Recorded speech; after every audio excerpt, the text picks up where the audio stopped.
स्थानिक स्वराज्य संस्थांच्या निवडणुकांबाबत आज सुनावणी आहे। सुप्रीम कोर्टात आज दुपारनंतर सुनावणी होण्याची शक्यता आहे। आजच्या सुनावणीत सर्वोच्च न्यायालयाने स्थगिती उठवल्यास पुढील महिन्यात स्थानिक स्वराज्य संस्थांच्या निवडणुका लागू शकतात।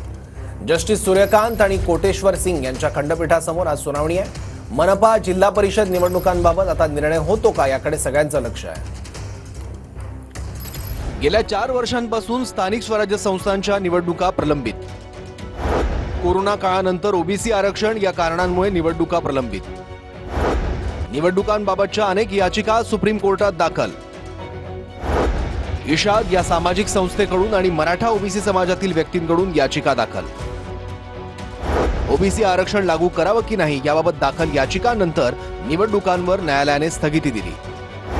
आज सुनावणीच्या वेळी राज्य सरकारचे वकील नेमका काय युक्तिवाद करणार याकडे लक्ष। आजच्या सुनावणीत सर्वोच्च न्यायालयाने स्थगिती उठवल्यास पुढील महिन्यात निवडणुका लागू शकतात। मुंबई, पुणे, कोल्हापूरसह अनेक मोठ्या शहरांच्या महापालिका निवडणुका प्रलंबित आहेत। अनेक जिल्ह्यांच्या जिल्हा परिषद निवडणुकाही प्रलंबित।